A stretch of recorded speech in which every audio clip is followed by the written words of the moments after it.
अल्लाहुम्म सल्ली अला सय्यिदिना मुहम्मद व अला आलि सय्यिदिना मुहम्मद व बारिक व सल्लिम। अल्लाहुम्म सल्ली अला सय्यिदिना मुहम्मद व अला आलि सय्यिदिना मुहम्मद व बारिक व सल्लिम।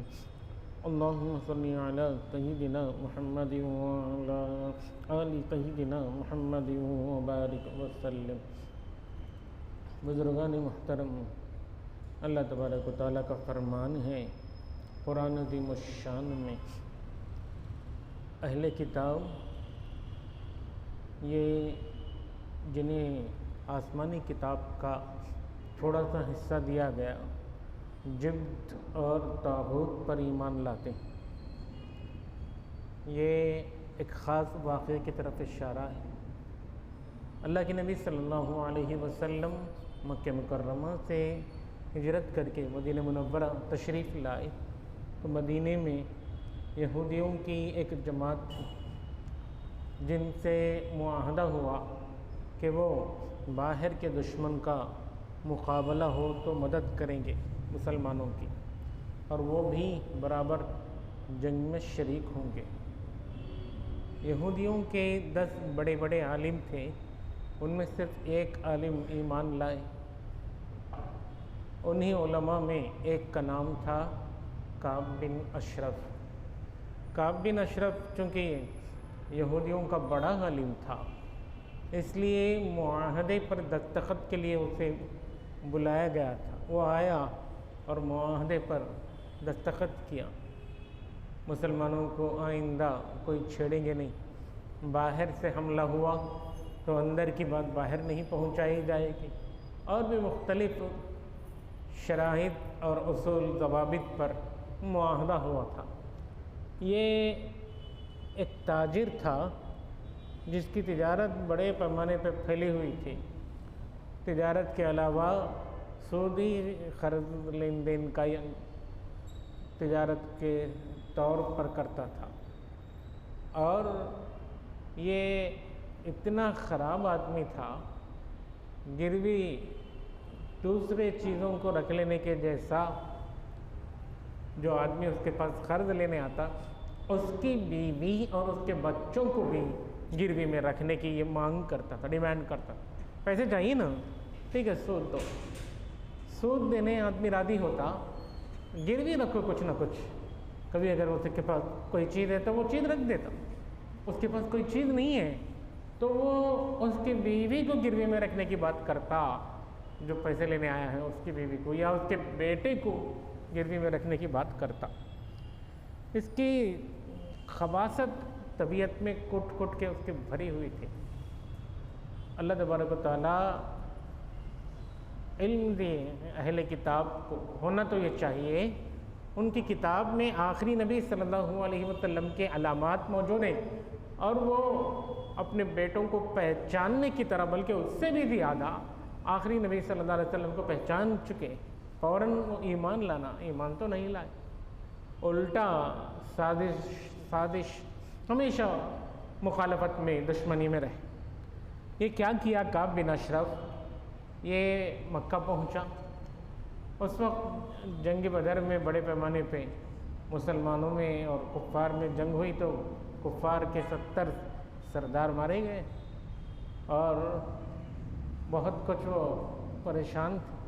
अबू सुफियान जो उस वक्त तक अभी ईमान नहीं लाए थे, मक्के के सरदार थे, ये जाके अबू सुफियान से मिला और काब बिन अशरफ उनसे मदीने पे जंग करने, मदीने पे लड़ने, फौज लेकर आने की दावत दिया। इस पर अबू सुफियान को हैरत हुई, तो यहूदी का आलिम है, मदीने का रहने वाला है, मदीने पे लड़ाई को बुला रहा है, मुसलमानों के ख़िलाफ़ लड़ाई को, तो ये क्या हो गया? क्या ये सच है या इसमें भी मेरे साथ कुछ तो धोखा करना चाहता है? अबू सुफियान ने पूछा। अबू सुफियान के पूछने पर काब बिन अशरफ ने कहा, जो शर्त चाहे रखो, मैं अपनी बात को सच है साबित करके दिखाऊँ। यहूदी है, तौहीद का कायल है, मूसा अलैहिस्सलाम का उम्मती है, आलिम है, आलिम तौरात का इल्म रखने वाला। उससे अबू सुफियान ने शर्त रखी, अगर तू ये चाहता है कि मैं तेरी बात सच मानूं तो ये जो हमारे बुत रखे हुए हैं काबतुल्लाह में, वहाँ यहाँ लात उज़्ज़ा, ये वो, इन बुतों को तो सजदा कर। तो अगर बुतों को सजदा करेगा ना तो मैं मान लूँगा तो अपनी बात में सच्चा है। अबू सुफियान की शर्त पर काब बिन अशरफ ने सजदा भी किया बुतों के सामने। उस पर अबू सुफियान की हैरत और बढ़ गई। फिर अबू सुफियान ने दूसरी शर्त रखी, हम हाजियों को पानी पिलाते हैं, उनकी मेहमानी करते हैं, अपने आबा व अजदाद का दिन बहुत मुआज़्ज़ज़ समझते हैं। ये मोहम्मद को देखो, बाप दादा का दिन छोड़ के मदीना चले गए और ये हमको शिर्क पर होने की वजह से ये तो जहन्नमी समझते हैं और अपने दिन को बेहतरीन दिन बताते हैं। तुम बताओ काब, आलिम दीन हो, तौरात का इल्म रखने वाले, अहले किताब में से हो, हम बेहतर हैं या मोहम्मद बेहतर है? तो बदबख्त ने कहा, तुम ही बेहतर हो। फिर तीसरी शर्त अबू सुफियान ने रखी, अगर मैं तुम्हारी बात सच मानना है ना तो तुम हमारे 31 आदमी, तुम्हारे 31 आदमी, तुम मेरी ये तीसरी शर्त भी कबूल कर लो। दोनों में से हर एक के 33 आदमी काबतुल्लाह के दीवारों से चिमट कर कसम खाएं, ये ऐसा होगा, ऐसा होगा, ऐसा लड़ेंगे, हमारे दरमियान ऐसी डील हो। उसको भी उसने मान लिया। अल्लाह तबारक व तआला इस आयत करीमा में उसी काब बिन अशरफ और उसके साथ जो लोग अहले किताब में से बुतों को सजदा किए उनका तज़किरा कर रहे हैं और अल्लाह के नबी सल्लल्लाहु अलैहि वसल्लम के दीन को कम और कुफ़ार के दीन को ज़्यादा हिदायत वाला बताया, उसका तज़किरा है। अल्लाह फरमाते हैं, अलम तरा इलल लज़ीना ऊतू नसीबम मिनल किताब, क्या आपने नहीं देखा उनको जिन्हें किताब का थोड़ा सा इल्म दिया गया? क्या करते हैं वो? युमिनूना बिल जिब्ति वत्तागूत, ये बुत पर और सरकश शैतान पर ईमान लाते हैं। काबतुल्लाह में मौजूद बुतों को सजदा करो, सजदा कर दिया हो। मुसलमानों को मिटाना उसका मकसद, उसके लिए हर जायज़ नाजायज़ काम करने तैयार हो गया। अल्लाह फरमाते हैं कि जब उससे ये भी शर्त रखी गई, हमारा दिन बेहतर, उनका किनका दिन बेहतर है? बोलो, हमारा दिन बेहतर बोलोगे तो हम तुम्हारे साथ मुआहदा करें। तो उसने कहा था, व यक़ूलूना लिल्लज़ीना कफ़रू हाउलाइ अहदा मिनल्लज़ीना आमनू सबीला। कुफ़ार मक्का से वो कहता है, यही लोग यानी काफिर, ये मदीने में मौजूद मोहम्मद सल्लल्लाहु अलैहि वसल्लम और उनके साथियों से ज़्यादा हिदायत पर। अल्लाह फरमाते हैं, ये वो लोग हैं जो हमेशा मुसलमानों की मुखालफत पर अड़े रहे, नबी करीम सल्लल्लाहु अलैहि वसल्लम को पहचान कर भी ईमान लाने से बाज रहे। काब बिन अशरफ ये वो है कि इसके बारे में बाकायदा ऑर्डर निकला था नबी करीम सल्लल्लाहु अलैहि वसल्लम से उसको प्री प्लान मर्डर करने का, उसको मार देने का। उसकी बदबख्ती इतनी बढ़ गई, एक जगह वो अल्लाह के नबी सल्लल्लाहु अलैहि वसल्लम को दावत में बुलाए, मकसद ही ये था कि किसी तरह वो उनको क़त्ल करने, किसी तरह वो उनको शहीद कर ले।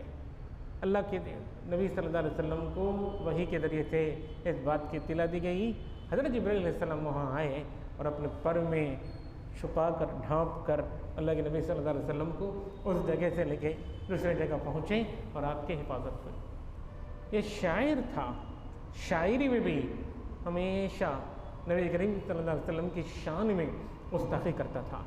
अब जब ये हद से ज़्यादा सरकशी में मुब्तला हो गया तो रहमतुल लिल आलमीन, जो सारे जहानों के लिए रहमत बनाकर भेजे गए, अल्लाह के नबी सल्लल्लाहु अलैहि वसल्लम अपने सहाबा के मजमे में ऐलान करते हैं, मन लि कहब बिन अशरफ, अरे है कोई जो काब बिन अशरफ का काम तमाम करे। तो उस वक्त हज़रत मोहम्मद बिन मसलमा रज़ी अल्लाहु अन्हु का अंसारी सहाबी वो उठ खड़े हुए, उन्होंने अर्ज़ किया, अल्लाह के नबी आप क्या चाहते हैं, क्या हाथा पाँव तोड़को आना है, नहीं उसका काम ही तमाम करना, क्या करना है। आपने फरमाया कि नहीं, काम ही तमाम करना। सरकशी बहुत बढ़ गई है, अब उसे जिंदा रहने का हक़ नहीं। तो उन्होंने इजाज़त तलब की, मुझे अगर कुछ कलिमात मसलिहतन ऐसे वैसे बोलने की ज़रूरत पड़े तो मैं बोलने की इजाज़त चाहता हूँ। हुज़ूर अकरम सल्लल्लाहु अलैहि वसल्लम ने उन्हें इजाज़त दी।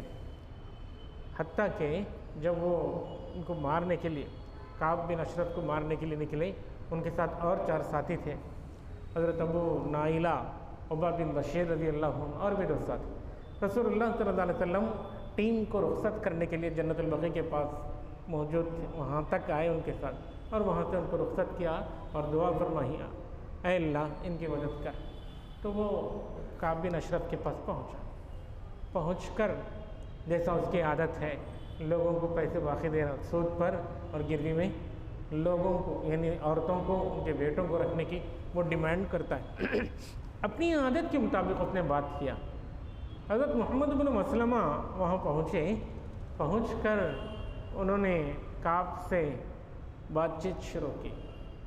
देखो ये आदमी, पर इशारा था अल्लाह के नबी सल्लल्लाहु अलैहि वसल्लम की तरफ, ये आदमी कभी सदका दे बोलते हैं, कभी ज़कात दे बोलते हैं, हमारे को थका डाली, पैसे हो गए, 1-2 वसक़ मुझे कुछ क़र्ज़ में दे दो।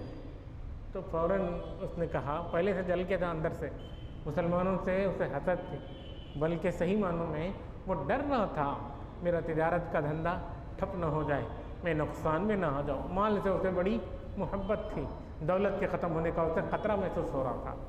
उसने कहा, तुम देखना आगे और भी तुम आजिज़ आ जाओगे और भी हालात तुम्हारे बिगड़ेंगे, अल्लाह की कसम खाकर कहा। और उसने कहा, क्या चाहते हो, 1-2 वसक़ गल्ला चाहिए, तो फिर गिरवी रखो। तो फ़ौरन उसने अपनी आदत के मुताबिक, तुम्हें अपनी बीवी को मेरे पास गिरवी में रखो, ये डिमांड किया। हज़रत मोहम्मद बिन मसलमा रज़ी अल्लाहु अन्हु गुस्सा तो बहुत आया, अपने आप को ज़ब्त में रखे। उन्होंने उसके साथ हिकमत से बात की।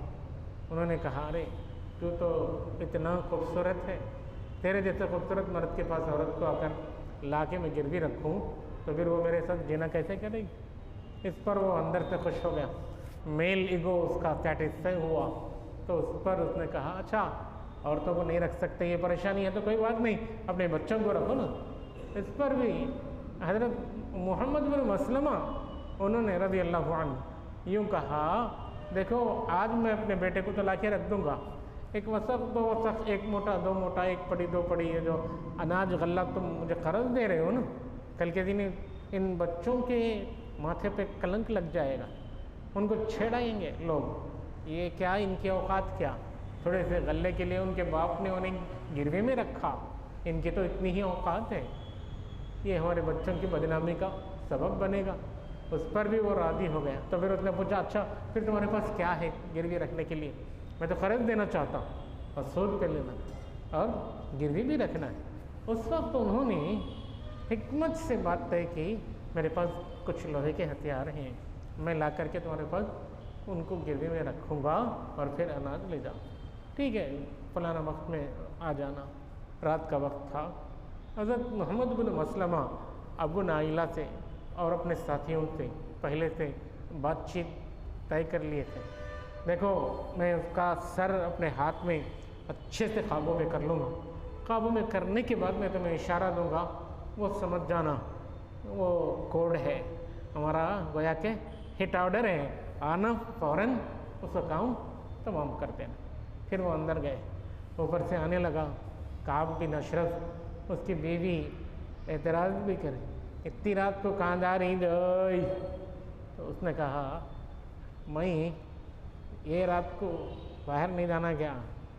अरे मैं तो सरदार हूँ, शरीफ आदमी हूँ, शरीफ आदमी को कौन तो रात में बुलाया तो लड़ने के वास्ते भी जाता हूँ। मेरा रज़ाई भाई अबू नाइला है, मेरा भांजा मोहम्मद इब्न मसलमा है, उन्होंने बोले तो नहीं जाना क्या? मैं औरतों को भी कुत्तों को भी दूर से ख़तरे को सुनने की आदत बल्कि वो सलाहियत रहती।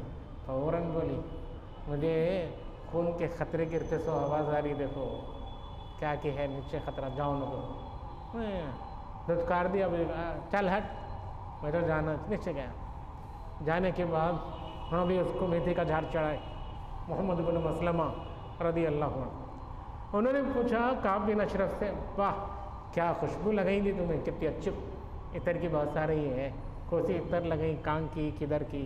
अंबर मुस्को ने अभी वो ऊद पूछे, हमारे ज़माने के हिसाब से बोल रहा हूँ इतर के नाम।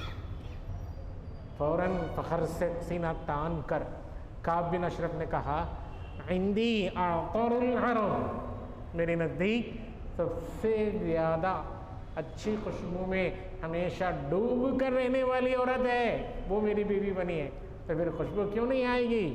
फ़ख्र से बोला अच्छा खुशबू कितनी अच्छी है, इजाज़त दिए तो एक बार तुम्हारे बालों को, सर के बालों पे खुशबू आ रही ना, तुम्हारे बालों को सूंघना चाहता हूँ खुशबू।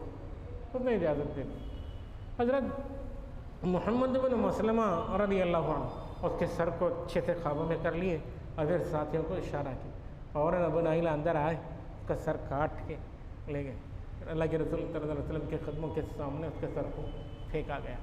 बुज़ुर्गान मोहतरम, ये जो वाक़या है ये वाक़या अहले किताब के यहूदी उलमा में से एक बड़े आलिम का था। उसका फ़र्ज़ था वो अल्लाह के नबी सल्लल्लाहु अलैहि वसल्लम को पहचानने के बाद ईमान ले आता। अगर वो ये फ़र्ज़ नहीं निभा सका तो कम से कम इंसानियत के नाते अग्रीमेंट पर जो कुछ वो दस्तखत किया उसका लिहाज रखना। उसने उसको भी तोड़ा, बल्कि उससे भी आगे वो हमला कर चुका था, अल्लाह के नबी सल्लल्लाहु अलैहि वसल्लम पर मार देना चाहता था। अल्लाह तबारक व तआला ने उनको पूरी तरह उम्मत के लिए हिफाजत के साथ उस मरहले से बचा लिया। अब ये जो कुछ भी वाक़या हुआ ये प्री प्लान मर्डर तलवार की ज़ोर से इस्लाम को फैलाने नहीं बल्कि डिफेंस में हुआ, अपनी जान के बचाव में हुआ।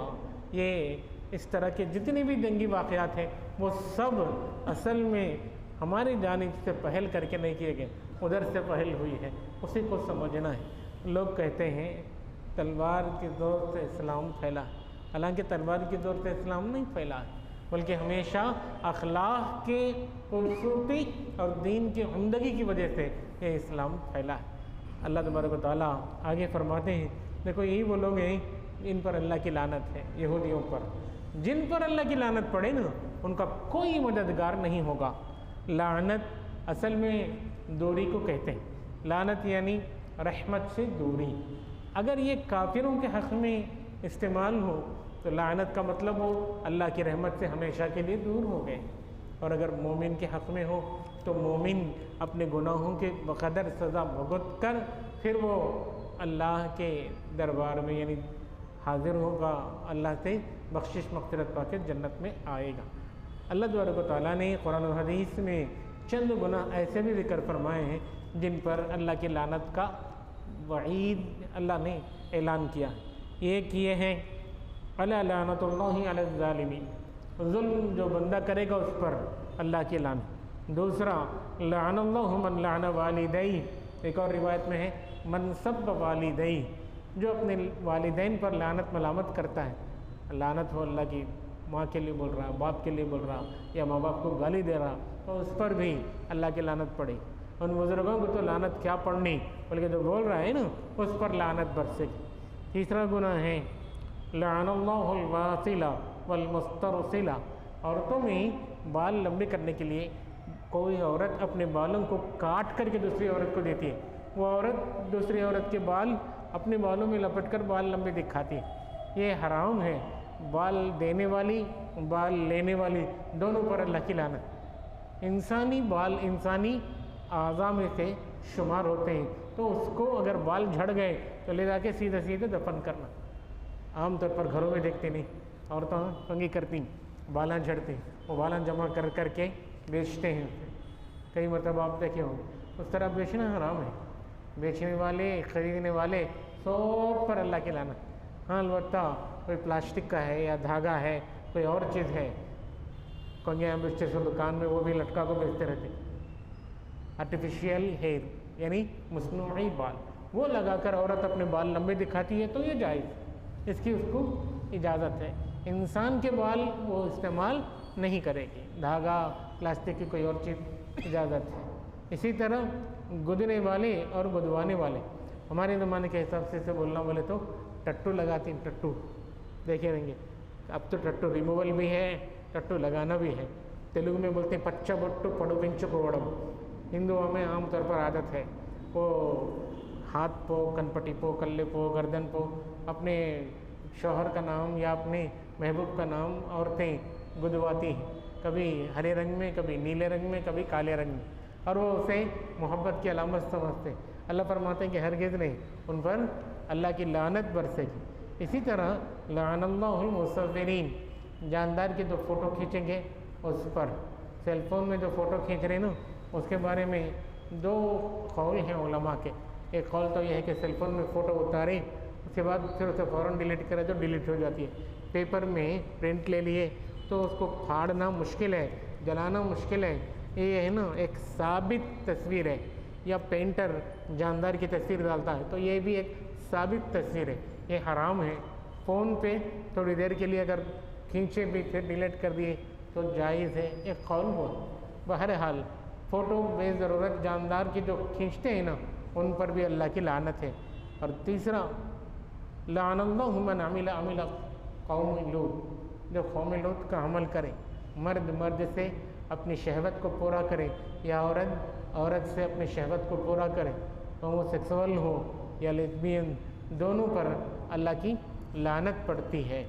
इसी तरह लअनल्लाहु अस्सारिक़, चोरी का काम करता है कोई तो उस पर भी अल्लाह की लानत है। इसी तरह लानतुल्लाहि अलल कादिबीन, झूठों पर अल्लाह की लानत। ये वो काम है अगर कोई मुसलमान करता है ना, तो ये लानत उस पर टेम्पररी है। जब वो गुनाह की सज़ा भुगतेगा तो वो उससे बाहर आएगा। हल्का न समझना, हल्का न समझना। अगर हल्का समझ में आ रहा है तो गैस तो ऑन करो, गैस को चूल्हा से लगाओ, उस पर हाथ रख के देखो कितनी देर हाथ रख सकती, उसके बाद फैसला कर लो। अल्लाह की लानत यानी अल्लाह का अज़ाब, अल्लाह का अज़ाब हल्का नहीं है। अलबत्ता मुसलमान को गुनाह की सज़ा भुगतने के बाद उससे आज़ादी है, काफिर को हमेशा उसी में रहना है। जब लानत की बात इस कदर आती है ना, तो लानत की ज़िद है रहमत। हमें कोशिश करना है कि हम अल्लाह की रहमत को लें। अल्लाह की रहमत क्या है? अल्लाह की रहमत वो चीज़ है जिससे लानत दूर होती है। लानत अल्लाह की रहमत से दूरी का नाम ही है। बुज़ुर्गान मोहतरम हज़रत मौलाना अशरफ अली थानवी रहमहुल्लाह रहमत के 4 माने बताते हैं। जब भी हम अल्लाह से मांगे, रहमत इन 4 मानों में मांगे, बल्कि रहमत है ही 4 मानों का नाम। बंदा जब गुनाह करता है तो रहमत से दूर हो जाता है। अल्लाह से रहमत मांगे, रहमत तौफीक़ ताअत, ऐ अल्लाह मैं नेक काम करने की तौफीक मांगता हूँ। रहमत रिज़्क़ तंग हो गया था गुनाह करने की वजह से, रोज़ी तंग हो गई थी, ऐ अल्लाह मेरी जो रोज़ी तंग हो गई है ना, उसे फिर से कुशादा कर दीजिए, उसमें खूब बढ़ोतरी दे दिया। हलाल रिज़्क़, बरकत वाला रिज़्क़ और कुशादा रिज़्क़ अता फरमा, ये दुआ मांगी। और तीसरा है बेहिसाब मेरी मग़फ़िरत फरमा, ऐ अल्लाह मुझ पे आप रहमत बरसाइए, यानी हिसाब किताब के बग़ैर मेरी मग़फ़िरत कर दी। चौथा माना है दुख़ूल जन्नत, ऐ अल्लाह मुझे जन्नत का दाखिला अता फरमाई। तो हम अल्लाह से हमेशा रहमत को इन 4 मानों में मांगा करें। रहमत कैसे आती है? मुख्तलिफ़ असबाब हैं जिनसे रहमत आती है। उनमें से एक सबब जब कुरान की तिलावत हो तो इत्मीनान से पूरी तवज्जो के साथ सुने, तो कुरान के सुनने पर रहमत है। रहमत कैसे आती है? हम ज़मीन वाले दूसरे ज़मीन वालों पे रहमत करें तो अल्लाह हम पे रहम करेंगे। अर्राहिमून यरहमुहुमुर रहमान, रहम करने वालों पे अल्लाह रहम करता है। दूसरी मखलूक पे हम रहम करें तो खालिक हम पे रहम करता है। रहमत कैसे आती है? हर अमल में इखलास हो। अल्लाह फरमाते हैं इन्ना रहमतुल्लाहि करीबुम मिनल मुहसिनीन, अल्लाह की रहमत एहसान करने वालों के साथ बहुत करीब। एहसान क्या है? अल्लाह को देख रहे हैं ऐसी इबादत करो, या ये नहीं तो अल्लाह तो हमें देख रहा है, पूरे इखलास के साथ, बेतवज्जो की नहीं हो, तवज्जो हो, अल्लाह की जानिब ध्यान हो, ऐसी इबादत करें। बुजुर्गान मोहतरम, उनसे भी बढ़कर आसान अमल अल्लाह और रसूलुल्लाह सल्लल्लाहु अलैहि वसल्लम, उनकी इताअत और फरमाबरदारी करें तो अल्लाह की रहमत मिलती है। अल्लाह फरमाते हैं कुरान मजीद में वातिउल्लाह वातिउर रसूल लअल्लकुम तुरहमुन, अल्लाह और रसूलुल्लाह सल्लल्लाहु अलैहि वसल्लम दोनों की इताअत करो तो तुम पे रहम किया जाएगा। तो हमें कोशिश करना है लानत हरगिज़ हरगिज़ न अपनाएं, लानत वाले आमाल, अल्लाह की लानत में न जाएं। जब कभी कुछ ऐसा महसूस हो गुनाह हो गया तो फ़ौरन हम ये आमाल करें, रहमत को पाने वाले आमाल करें। अल्लाह पाक से दुआ है अल्लाह हमें अपनी लानत से हमेशा बचाए रखे, अल्लाह हमें हमेशा अपनी रहमत के चादर में ढांपे रखे। आमीन या रब्बल आलमीन। व आखिरु दावाना अनिल हम्दुलिल्लाहि रब्बिल आलमीन। सुब्हानल्लाहि व बिहम्दिही।